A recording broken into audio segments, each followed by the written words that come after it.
501. I don't think we sing the song here enough. Because I asked the brother the other day, he said he didn't know the song. I thought that was interesting. Yeah. Yeah, I think so too.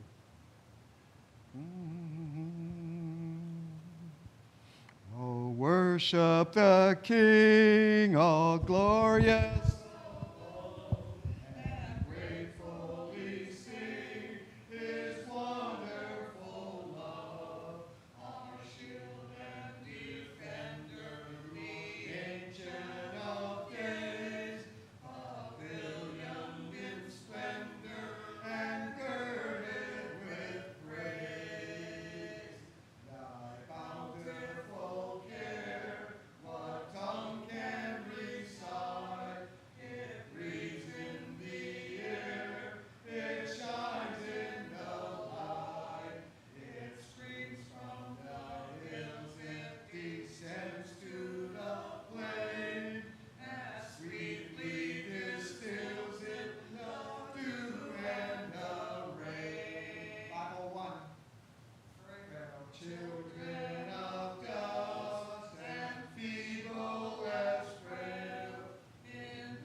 Let's pray. Holy Father, thank you, Father, for another blessed day. We're thankful, Father, that we have seen another year, that the time that's past can be of the past, and that we can press on forward to the things that we need to do this year. Help us, Father, to focus on your will, on your teaching, on the kingdom. Continue to bless each and every one of us as we study this evening, to open our minds and our hearts that we might be able to search those things that you want us to know. Thanking you for your son, Jesus. In his name we pray. Amen. Okay. No. I'm going to take the Uber. Sure. Did I give you a $5 tip? Okay. Where are we? Anybody know where we are? Genesis chapter 30, we stopped at verse number 34, right? Everybody was here 2 weeks ago when we did this particular section where we stopped here. Who was here with us last Wednesday on Christmas night? Who was online, I'm saying? Anybody here? What's that? I know. Yeah, I'm talking about the people in the room right now. Yeah, I know. There's only a handful of us there. Thank you for participating that evening. That was really very nice. Keeps us going. Okay, we're in Genesis chapter 30, and because we took a little bit of break from the topic, because I went into Matthew chapter 2 and Luke chapter 2 last Wednesday night. So where we at right now is Laban. Verse number 34, and Laban said, "Oh, that it were according to your word."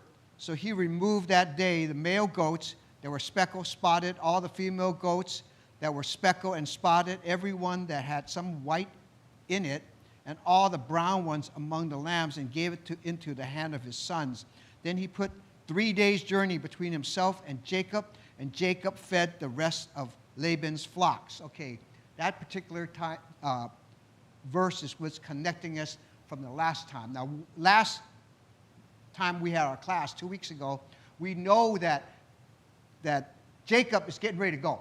It's time for him to leave. He's already he's been plotting on. This is 20 years now. This is 20 years later. It's time for him to go. Okay? So he hasn't been paid. He's just been working for free. So now Laban wants to keep him. And Laban is trying to make a deal with him. At this point, in verse number 34, Laban still likes him, kind of. He knows he's getting ready to go. And sometimes what happens is when your employee is about ready to quit on you or your help's getting ready to leave, then your attitude starts changing a little bit. And we find that that's what's going to happen as the verses go forward. But what's happening here now is that Laban and Jacob have struck a deal on a handshake. This is what he wants. Because Laban says, what's it take to keep you here? Because he knows this is free labor. He knows he's getting blessed because God is going to bless Laban because of Jacob. And I said that 2 weeks ago, that when we as Christians do what we're supposed to do, people around us should be blessed. And it happens like that because if we're doing the right thing, the blessings come as a package. And Laban got part of that package because of Jacob. Now, Jacob here, as we read on, he's the son of, it's Abraham, Isaac, and Jacob. But Jacob himself now is still not exactly where he needs to be as far as being that foundation, being with God, to be able to be that strong. There's still little things about Jacob as we watch and read in his family that he's not all there yet. He's going to get stronger as he goes along. But right now, he's just still stepping along. He has actually he talked to God. We know that a couple of chapters back, and God said he's going to be with him.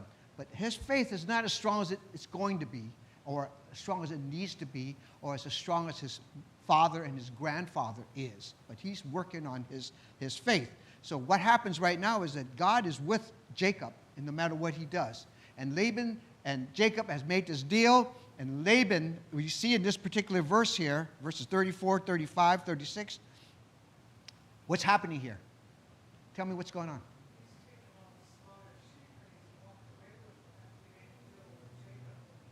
Right, so he's cheating.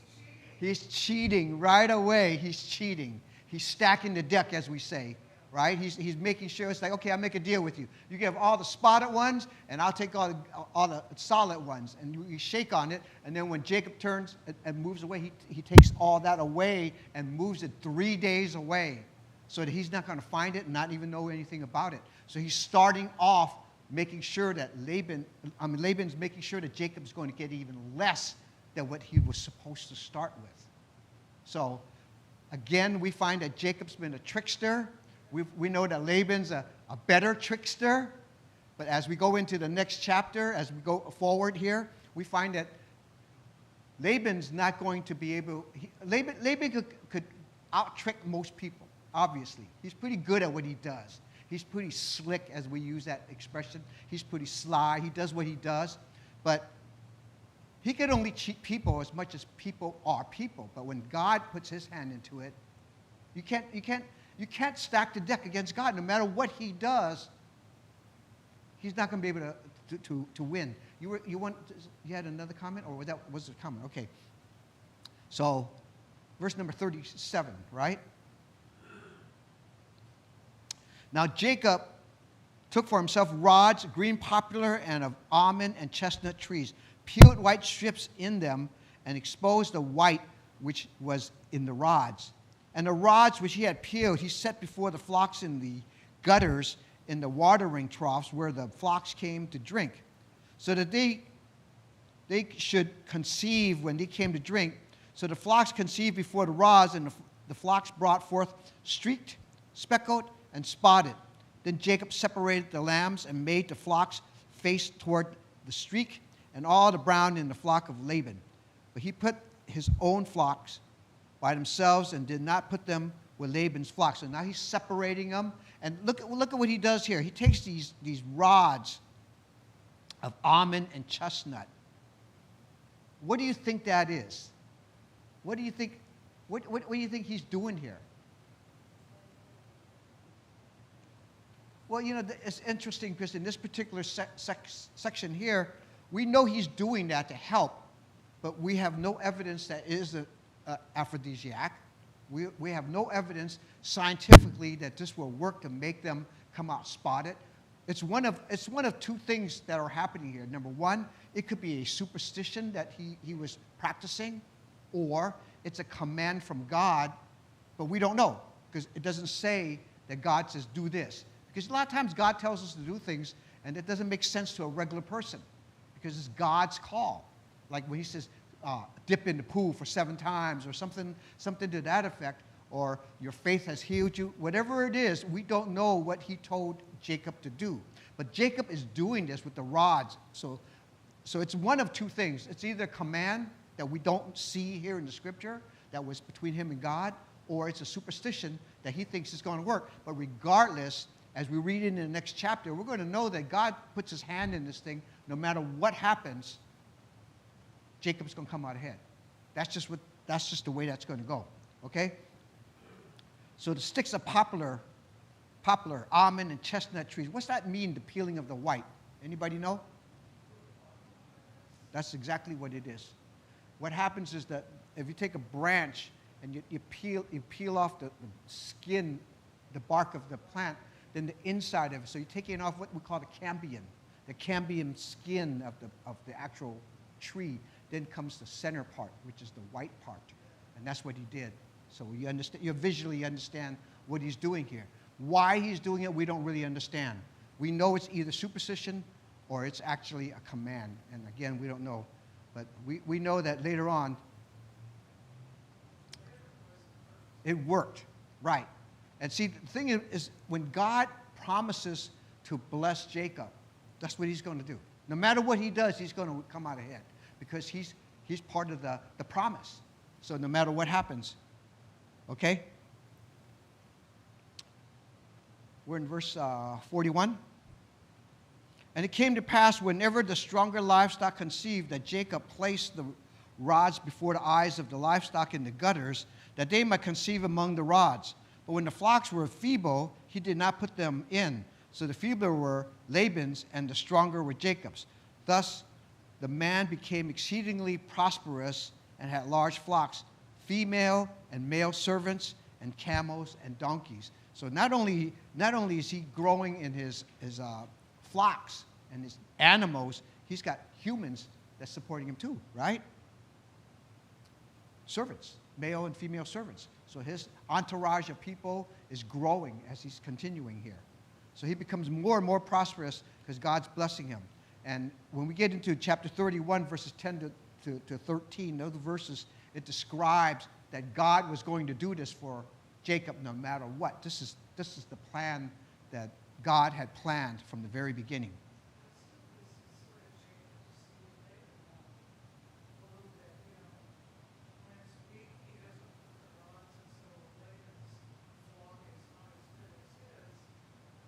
Yeah. They're trying to work each other. You're absolutely right. They're trying to work each other. But the bottom line here is that we don't know what this white strip thing is, this almond, this chestnut. We don't know if that's actually working. We don't see it scientifically as part of... He's still doing what he's doing. He still wants to put his finger on the scale. He still wants to put his finger on the scale, so he's doing what he can to try to make himself come out ahead. This last couple of chapters is really challenging for you look at Jacob. He had to leave his dad's village or place because his brother's after him. So he comes out here, and he's here for 20 years now. This is 20 years later. And when we get into the 31st chapter, which is we're almost there, we find that he's going to eventually leave there, and he's going to be fleeing again. He's got to leave again. So look at his life. He has to run from here to here. He stays here for 20 years. Now he has to run from here back over here. So his life is about running and hiding and doing a lot of deceiving at the same time. And any comments in chapter 30? I know when's the break? What verse are you talking about?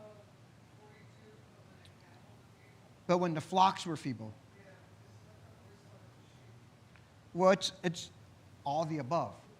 Because you look at it here, not only does he have large flocks, he has servants and he has camels and donkeys as well.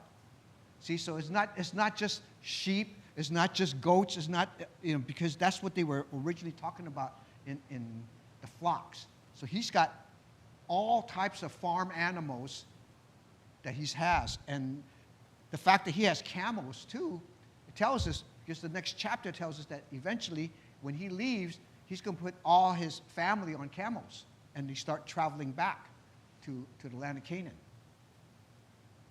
Any other comments?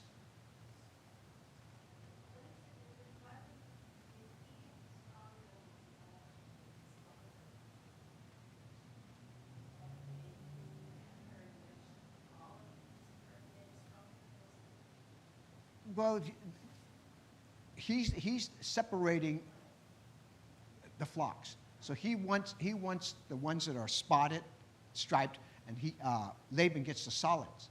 So when he separates them, he's talking about that's where he's putting the actual rods.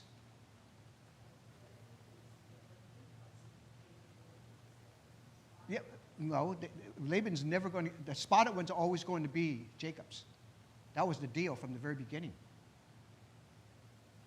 That he gets the weaker one. See, originally the deal was between Laban and Jacob was that Laban was going to get all these regular farm animals, and Jacob was going to take the spotted ones, the weaker ones. So he starts off the deal like on the bottom end. But he ends up being really prosperous in the end because God's involved in this. Does that make sense?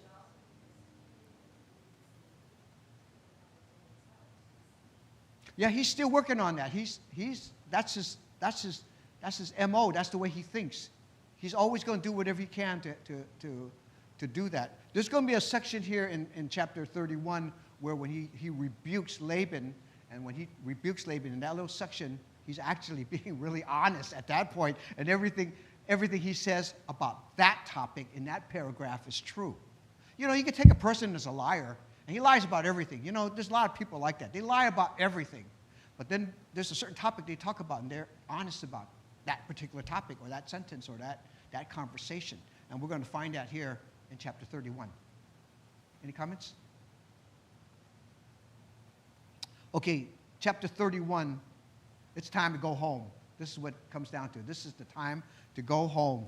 Now Jacob heard the words of Laban's sons, saying, Jacob has taken all that our father that was of our fathers, and from what was our fathers he has acquired all his wealth. And Jacob saw the countenance of Laban, and indeed it was not favorable toward him as before. Then the Lord said to Jacob, return to the land of your fathers and to your family, and I will be with you. Those three verses here, we find three things that's making it so that it's time for Jacob to go. There's three things here that pretty much says it's time to go. Number one, you see that Laban's sons are talking bad about Jacob, right? So they're envying him. They're envying him because his flocks are getting bigger. And he thinks, wow, this is our father's. He took it. So they're slandering Jacob at this point, number one, through envy. And you know, envy is one of those things where there's a lot of sin involved in envy. You get envy and you let it take its course, and before you know it, it could do you a lot of harm. And it could do a lot of damage no matter where you are, no matter whose family you're in, no matter where it is in your job, whatever.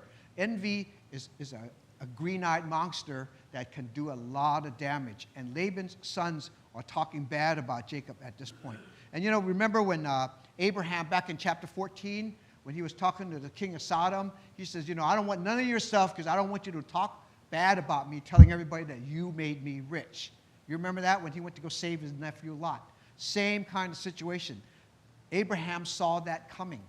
He saw that coming, that because he's already going to be rich no matter what happens.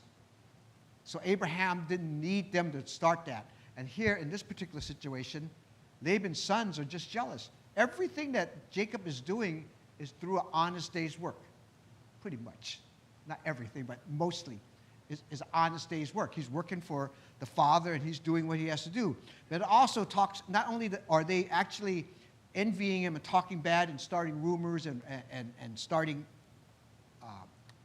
conflict, we find now that Laban's attitude has changed.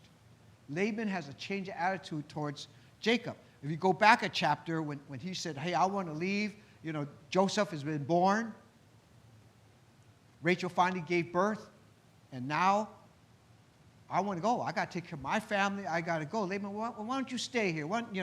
He wanted him to stay at that point. And we're just talking about half a chapter away. Half a chapter away, he wanted him to stay. He said, what can I do? It's kind of like the bosses, I'll quit. No, you can't quit. What do you want? I'll give you what you want. You want a bonus, you want a car. Bosses that like an employee, depending on who the boss is or what the job is of business, they'll give you more of whatever it takes to keep you. And that's what he tried to do with Jacob. So Laban was offering, what can I do to keep you here? And now it's changed. Laban is now got a different attitude towards his son-in-law. So that's the second thing. First one is his sons are talking bad about him. Number two, Laban, the father-in-law, is acting up and behaving in a different manner. And what's the third thing that makes him want to go? It's time for him to go home. God tells him it's time to go. It's time to go home. He knew it was time to go home at that point because God said so. So everything is changing here. Jacob is being blessed by God. Laban's treachery and deceit has caught up with him. He does not prosper, but Jacob does. So finally, Laban is getting some of what he deserves pretty much. The way he's been living, the way he's been acting is finally coming back towards him right now. So now Jacob is being blessed. And when we go back to the last chapter, even Laban knew the reason that he was being blessed was because of Jacob. He knew that. So he should know at this point too that when he gets ready to go, the blessing goes to him. Because what does Laban still believe in? He's not a godly man. He's not a godly man. He doesn't believe in the God of Abraham, Isaac, and Jacob. Right? So now it's been 20 years since Jacob left his family to find a wife. And he was hiding from the wrath of his brother Esau. That's why he left 20 years ago. He came poor, but now he's coming back home rich. Okay? Verse number 4. So Jacob sent and called Rachel and Leah to the field to his flock and said to them, I see your father's countenance. That is not favorable toward me as before. But the God of my father has been with me. And you know that, let me stop right back here. But the God of my father has been with me. You notice he didn't say, my God? And I was saying that earlier, that he's kind of working on his development of being stronger. He believes in God. He's talked to God. God's blessed him. He knows all this is happening. But he refers to the God of his father. And a lot of times we get people to come to church, and it's like, this is my father's church. This is my mother's church. I come to church because they come. And it's not so much that I come. It's not my relationship with God as much as their relationship with God. And in a certain way, this is kind of showing this. It shows that he's not that strong yet. And later on, when we get to chapter 32, when he wrestles with God. He wrestles with God. Go ahead. Either one? Either one. That could be expression, but we got to look into it, where he's at in his faith. We know he's not all there yet, right? That part we do know. That's why I'm pointing that out. But that could be a expression as well. Yes.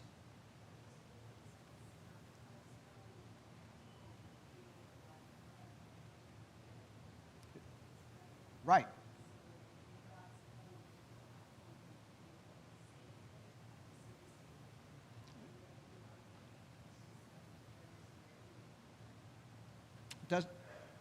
No matter what happens, he's going to be protected by God. That's the bottom line. So no matter if Esau's standing there with 100 men, 500 men, whatever, if God's going to protect him, he's going to be safe. So yeah, his time is to go back now. So God puts things together in his time. God's never late. Sometimes we don't see that. We don't understand that. We don't have enough patience to work with that, but God's never late. So if this is when he's telling him to go home, this is when he's going home. Okay? Anybody else? Okay, where were we? The God of your father has been with me. Okay, verse number 6.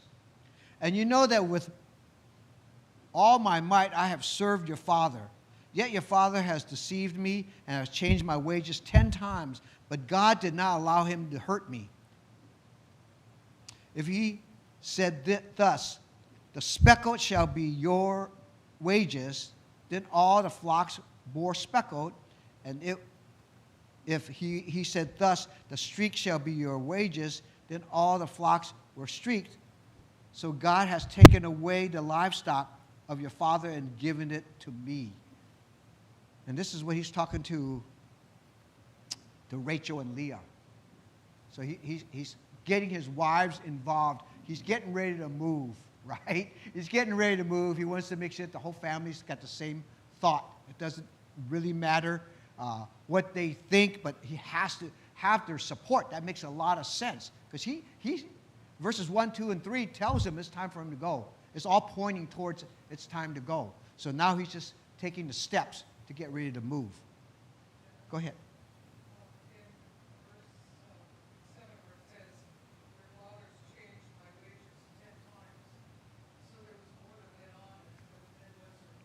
Absolutely. More than we know as far as what's been happening. We know of the flip-flop between the two daughters, and we don't know much more to happen in between that. We don't know much more to happen in between that. But we know they're getting ready to go. We know it's been 20 years. How many kids are involved here now?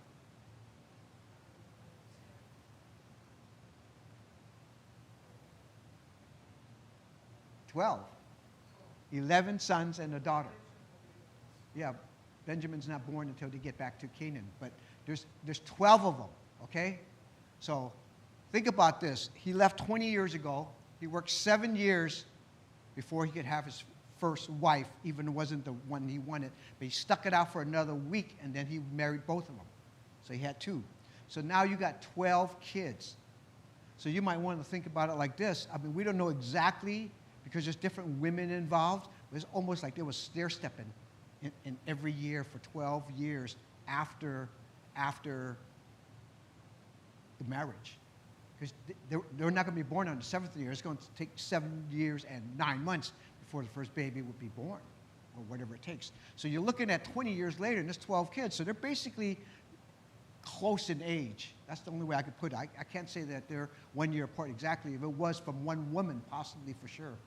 But because there's 4 women involved here, it's still that concept of they're really close in age. And the oldest one could not even be barely almost 13 years old. So now when they leave, he's got kids, and they're not even teenagers yet. Right? They're not even teenagers yet. Any comments? Where did we stop? We stopped at verse 10, right? Verse 10 is where we stopped. Then it happened at the time when the flocks conceived that I lifted my eyes and saw in the dream, and behold, the rams which leaped upon the flocks were streaked, speckled, and gray spotted. Then the angel of God spoke to me in a dream, saying, Jacob. And I said, Here I am. And he said, Lift your eyes now and see. All the rams which leap on the flocks are streaked, speckled, and gray spotted. For I have seen all that Laban is doing to you. I am the God of Bethel, where you anointed the pillar and where you made a vow to me. Now arise, get out of this land, and return to the land of your family. Again, God's telling him it's time to go. He's telling him, this is where God's telling him, verse 10 to 13, I got my hand in this. I put it together like this. No matter what happens, you're going to come out ahead in this deal because this is what God said. And that's why he knows from this conversation now that God has put his hand in it in this dream, and no matter what happens, he's going to prosper. Okay? Any comments? It goes back to the promise, like whoever curses him is going to be cursed. Whoever is going to bless him is going to be blessed. And part of being part of the promise is that no matter what happens, he's going to come out ahead on this particular deal. Okay? Verse number 14 to 16 is a conversation that Rachel and Leah are having. Then Rachel and Leah answered and said to him, "Is there still any portion or inheritance for us in our family, in our father's house? Are we not considered strangers by him? For he has sold us and also completely consumed our money. For all these riches which God has taken from our father are really ours and our children's. Now then, whenever God has said to you, do it." Now, this is the conversation that Rachel and Leah is telling Jacob. Again, Jacob's talking to his wives here. He's telling them, this is what your father's doing to me. This is how it went. And then he says, I had a dream, and God has blessed me. And now they're answering to him. And they're realizing, verses 14 to 16, that their father is not a good guy. He's sold us. He's spent all our money. So everything that Laban lost that went to Jacob actually belongs to us anyways, is what the two sisters are saying, and our children.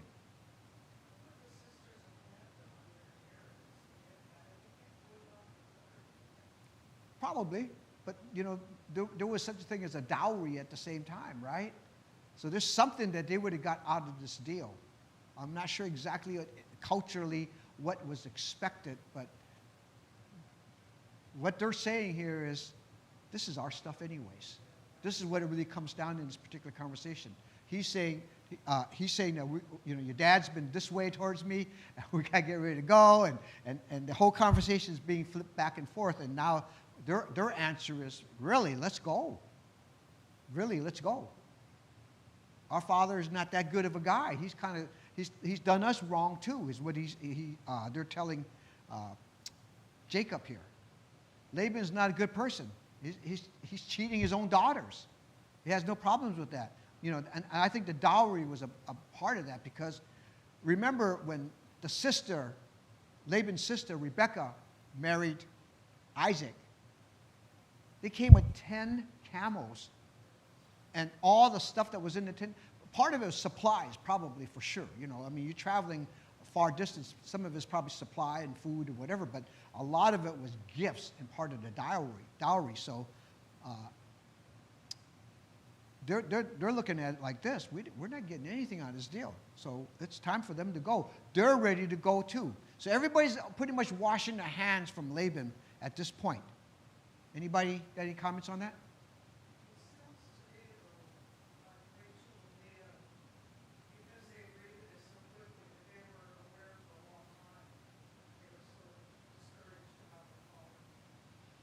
Yeah, I think they've always known that their father was a certain type of guy. It's not that hard to read character and personalities, and especially if they're married to Jacob and they know how Jacob ended up with Leah first and then Rachel. It's not a secret. You can't hide that. You can't hide it to them, those two. You can hide it to uncles and nephews and cousins, and you can keep family secrets away from other people. But to them, you couldn't separate that, because that was the prize. So they already know how he is in a lot of different ways. And when we go back to chapter 30, remember when Laban had the speckle and all that and had the sons move it 3 days out? Maybe Rachel and Leah got wind of that too. We don't know. It doesn't tell us. But they understand their father's character. That part they do understand. Where am I? Yeah, the daughters felt like they were lost their dowry, and all the money would have been theirs from even the salary that Jacob could have had for 14 years. He didn't get a penny. He was working for free, and that's why Laban loved him. It was like free labor. He loved them. So verse number 15 says he sold us, pretty much sold us. So God's balancing the books right now. That's how we have to look at it. At this point, God is balancing the books. So he's trying to make things work out for Jacob, because the story continues. this whole Genesis account is talking about God's family, how God's going to pick Abraham, Isaac, Jacob, the 12 tribes, and eventually, as we continue in this, take us all the way to Jesus. That's what it does. So this section here with Jacob and Laban is just this part of the story. Keeps on going because Jacob is going to end up in Egypt. So he's going home next. Any comments? Okay. Verse number 17.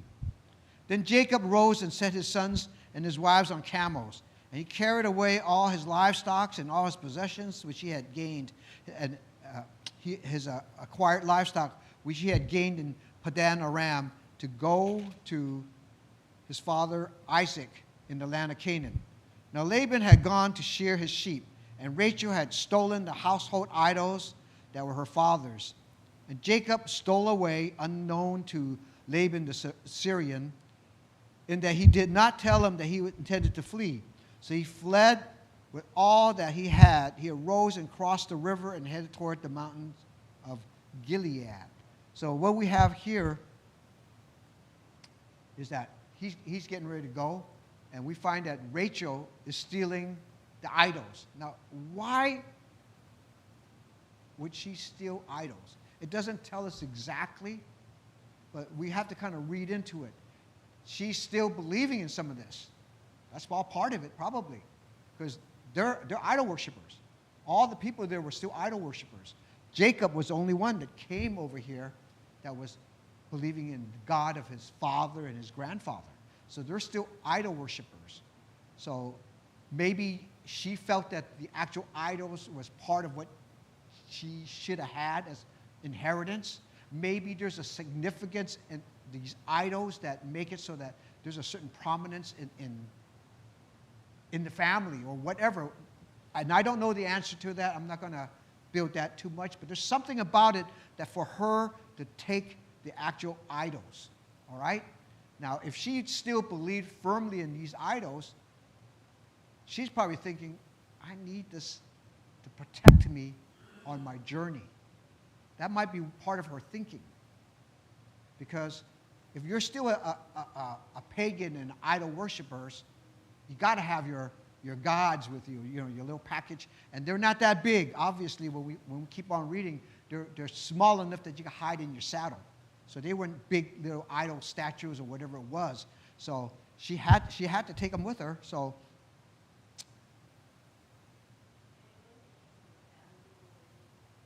they could have been valuable to a certain extent, because a lot of times these idols were made out of metal, sometimes precious metal, sometimes, it doesn't describe it here, but sometimes when people make idols, they put jewels in it, right? Maybe the eyes are ruby or emerald or diamond or whatever it is in precious stone. It could be inlaid with gold or silver. Otherwise, it's just a piece of wood or a piece of metal. See, it doesn't tell us exactly what the idols were. We just know they were small. We know that Rachel took them. So what does that tell us about Rachel? Huh? She's a thief. She's a thief. She stole from her own father. See, there's a lot of dysfunction in this family here. So when we look at people today, it's like we're people because we're people. And everybody has somebody in their family that's like a black sheep. New under the sun. Nothing new under the sun. Absolutely. So it tells us that Laban is out shearing sheep. And that tells us pretty much that he's going to go do a job that takes a long period of time. Because however many sheep he has, and we don't know how many he has, but if he's shearing the sheep, he's trying to get the coats off of them, it takes time. It's like going out there to give 500 haircuts. Something in that effect, where you're out there for a while. So he's out there far away, and he's doing that. And this is when Rachel steals the idols. What do we think happens to these idols later? I mean, Rachel stole them. What's she going to do with them? Any idea what happens to the idols later? Oh, yeah, in this particular chapter. Yeah. When we get into chapter 35, we find that all the idols are dumped. Because they're going to be in Canaan by that time. But he's going to have all the idols because everybody is it's like, give it up. Give it up. So they're dumped. So at that point, they shouldn't be worshiping idols anymore.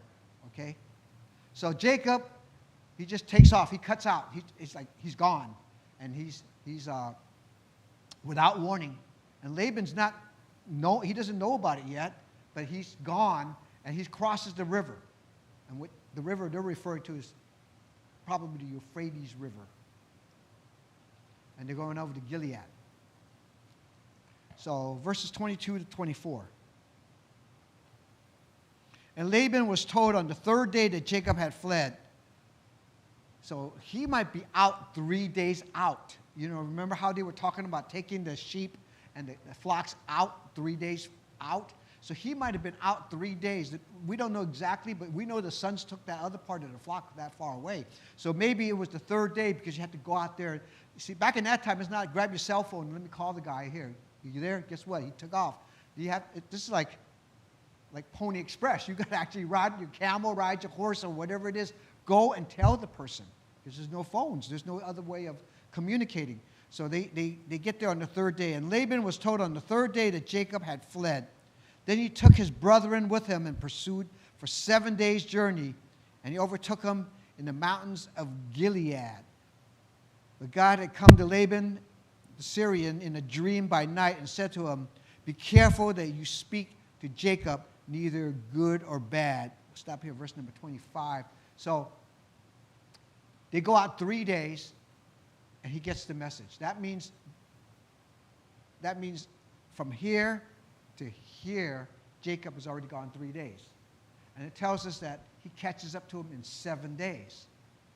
So that means he has to come back to 3 days that he's away from where the home is actually. And by that time, he keeps on going. Now he's going to catch the other 3 days, and he catch him on the 7th day. So we've got to visualize what's happening here because Laban is just coming after him. It's like, come on, get my boys. We're going to go out there and get them, right? So what do we need? We bring some weapons. We get all the guys, and we're going to form a posse and go get them. Jacob himself, he's moving flocks. They're not moving as fast. He's not moving as fast. So on the 7th day, they catch up to him. Okay? But we know that God is protecting Jacob. No matter what happens, God is protecting Jacob. And here we find, even in this particular verse 22, that, 24. But God came to Laban in a dream by night. So God is communicating with Laban, telling him, you better be careful. You better not be mean-spirited. You can't say nothing bad. Here we only see one sentence. It might be a lot deeper than that. But basically, the message is you got to leave Jacob alone. You got to leave Jacob alone. So God, through a dream, and he does that. We find already in the several chapters that we've studied that God comes to his people. He comes to even the enemies, like Laban here, in dreams, to tell them what he wants them to know. See, another thing we might want to consider is that we're here reading the Bible. We're reading these accounts that are happening. We're reading the history. Back in that time, there's nothing written. There's nothing written. Even when they went into Egypt, there's nothing written. When Moses was out there, there was nothing written yet. Moses was getting the word, and then he comes back with the tablets. But as far as like us, we have turned to chapter 30, turned to chapter 31. We have that, and they don't have that. So we're in a whole different place as far as our relationship with God. Their communication is through God directly, through dreams, through angels, through prophets, and we go on until Jesus comes. Any comments? So they catch up to him on the the 7th day. He catches up to him. So we're in verse number 25 to 30 right now. So Laban overtook Jacob. Now Jacob had pitched his tent in the mountains, and Laban with his brethren pitched in the mountains of Gilead. And Laban said to Jacob, what have you done that you have stolen away unknown to me? That means you ran off unknown to me and carried away my daughters like captives, taken away with a sword. The daughters were not taken away like captives. He's saying that because remember, the daughters already had their conversation earlier. So that, Dad's cheated us. Everything belongs to us anyway. So they were done with their father. So they took off. But this is what he's saying to them in this conversation. So we want to kind of recognize what is really happening in their minds as well. Why did you flee away secretly and steal away from me and not tell me, for I might have sent you away with joy and songs, with timbrel and harp? He's telling Jacob, if you told me that you were going to leave, I would have thrown you a party, right? I would have had musicians, and we all had a good time, and partying, and singing, and dancing, and all this. That's what he's saying. Like that's going to happen, right? See, you can hear it in his conversation. He's a trickster. He's a liar. He's a swindler. He's a guy that's going to try to just tell the story that's not even half true. But this is what he wants to paint. This is the picture he's painting to his son-in-law. And you did not allow me to kiss my sons and my daughters. Now you have done foolishly in so doing. It is in my power to do you harm, but the God of your father spoke to me last night, saying, be careful that you speak to Jacob neither good or bad. And now you have surely gone because you greatly long for your father's house. But why did you steal my gods? See, so he's coming up to him. He's almost threatening him. He's not threatening him. He's kind of threatening him. It's like he's puffing up his chest and saying, I could really hurt you. But God told me to make sure I'm kind. So he's not gonna. He knows but he still wants to talk the talk. This is what's happening here. He's still talking the talk. And now he's asking him this question. Why did you steal my gods? Jacob does not have a clue that his wife stole the father-in-law's idols, his gods. He doesn't have a clue. So now the next conversation comes through. Then Jacob answered and said to Laban, because I was afraid. That's why I took off. He's saying, I took off because I was afraid. Perhaps you would have taken your daughters from me by force. With whomever you find your gods, do not let them live. He's saying, if you find your idols, if you find your gods, you can kill them. Jacob is giving Laban permission to kill the person that stole his gods. This is what he's saying right here. He doesn't even know it's his wife. Because as far as he's concerned, he just packed up the camels and took off. That's what he's thinking. I didn't steal anything. Maybe some water, maybe some food, maybe this or that is what he's thinking because they're on a journey. But he didn't think he stole any goods that was Laban's. He didn't think he was taking his gods for sure. So he's saying, you find them, you don't have to let them live. You can kill them. In the presence of our brethren, identify what I have of yours and take it with you. For Jacob did not know that Rachel had stolen the gods. So this is what he says to Laban. Now Laban he came to get his stuff. He came to get his stuff. He's going to realize here, when you get in this particular section, that the daughters are gone. The grandchildren are gone. All the flocks are gone. They're not coming back. He's going to realize that. So what he's trying to do right now is, well, I want my gods. I want my little idols. I want my statues. That's what I'm coming here to get now. Because the other stuff he can't have. So this is what he says. Verse number 33, and Laban went from Jacob's tent into Leah's tent and into the two maids' tents. But he did not find them. Then he went out of Leah's tent and entered into Rachel's tent. Now Rachel had taken the household idols, put them in the camel's saddle, and sat on them. And Laban searched all about the tent, but he did not find them. And she said to her father, let it not displease my lord that I cannot rise before you, for the manner of a woman is with me. She's telling Dad, it's that time of the month and I can't move. So she's sitting there on top of her camel, hiding and covering up the idols that she stole. Again, you see deceit in her family, in the family. I mean, this is a tricky family. And he searched, but he did not find the household idols. So now we're in verse number 36. Any comments?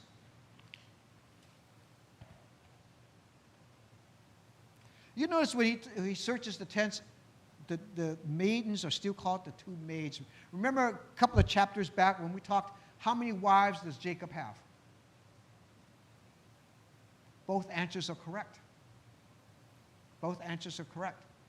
But it seems like they point more at 2 than 4. But the wives that I gave to Jacob, my handmaiden, as wife.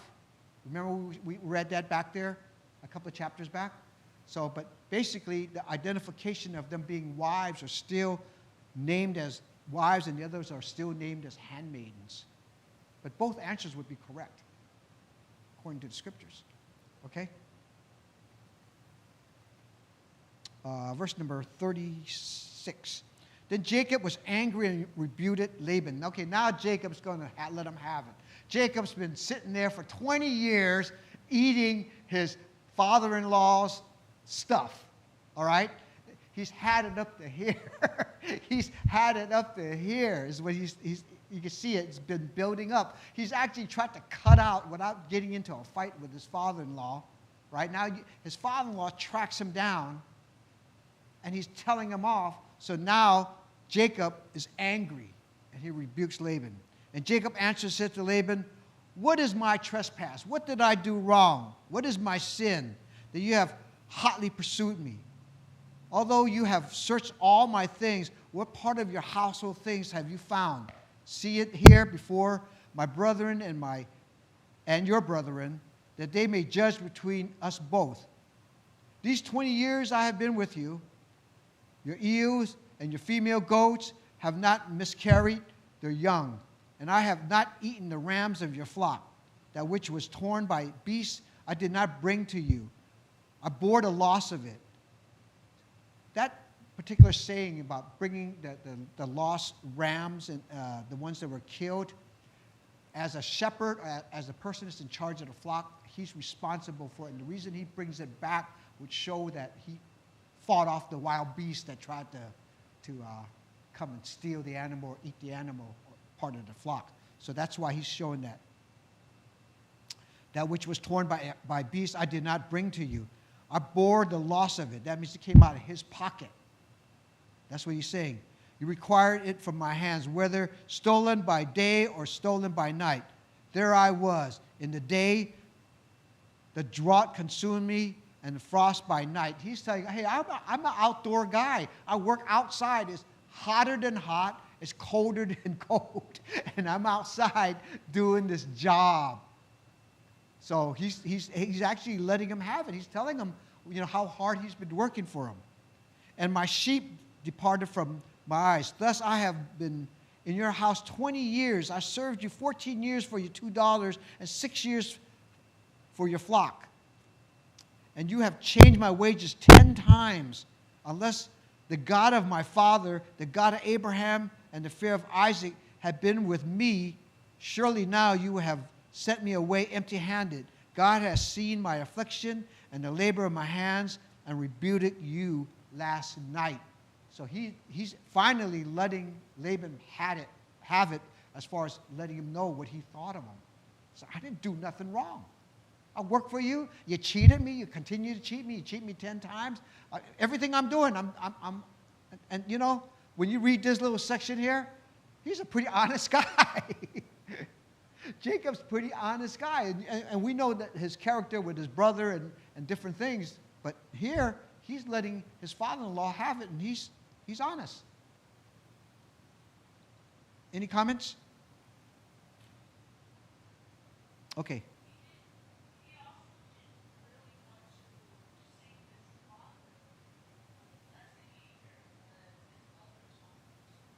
I'm sorry, say that part again.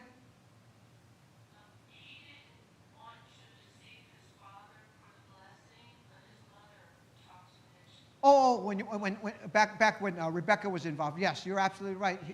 It was part of the plan that the mother had orchestrated. You're right. It wasn't like he orchestrated it. She did most of it, but he partook in it, so that makes him guilty, just as guilty, you know? It's like if you drive the getaway car and I go in the bank, you know, you go to jail too. It's one of those things. He's guilty by association, but you're right. It wasn't his mastermind plan. It was Rebekah's. Absolutely. Okay, we're at verse number 43. And Laban answered and said to Jacob, these daughters are my daughters, and these children are my children, and this flock is my flock. All that you see is mine. But what can I do this day to these my daughters or their children whom they have borne? Now therefore come, let us make a covenant, you and I, and let it be a witness between you and me. So Jacob took a stone and set it up as a pillar. Then Jacob said to his brethren, gather stones, and he took stones and he made a heap, and they ate there on the heap. Laban called it Jegar Sahaduthath, but Jacob called it Gilead. And Laban said, this heap is a witness between you and me this day. Therefore its name was Gilead, also Mizpah. Because he said, may the Lord watch between you and me when we are absent one from another. Now they're making a pact, and Laban doesn't even really believe in God. He's using Jacob's God to be the witness of this particular agreement, this covenant they're making on this rock, on this heap. If you afflict my daughters, or if you take other wives besides my daughters, although no man is with us, see, God is witness between you and me. So he's saying that you can't mistreat my daughters, and God's going to be a witness of however you behave going forward from here. Then Laban said to Jacob, here is the heap and here is the pillar, which I have placed between you and me. This heap is a witness, and this pillar is a witness, that I will not pass beyond this heap to you, and you will not pass beyond this heap and this pillar to me for harm. See, now this particular heap or this pillar is like a covenant between each one, and they're not going to come to each other to attack each other and do each other harm. And this is what it's supposed to end. Then the God of Abraham, the God of Nahor, and the God of their father judged between us. And Jacob swore by the fear of his father Isaac. Then Jacob offered a sacrifice on the mountain and called his brethren to eat bread. And they ate bread and stayed all night on the mountain. And early in the morning Laban arose and kissed his sons and daughters and blessed them. Then Laban departed and returned to his place. We're going to stop right there in chapter 32. Any comments here?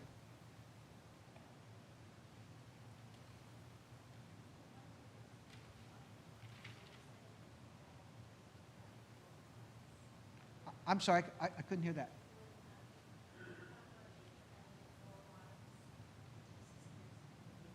Right. Concubine? Well, this with the words they chose, but basically they were just servants. I think the concubines had a different position with the different men. They're not under. So the names gets flipped back and forth. I don't know exactly the reason they do that, but they're handmaids. They were Rachel and Leah's servants, slaves, because otherwise they can't say, this is my daughter. That's their property. So that way their children becomes Leah and Rachel's children.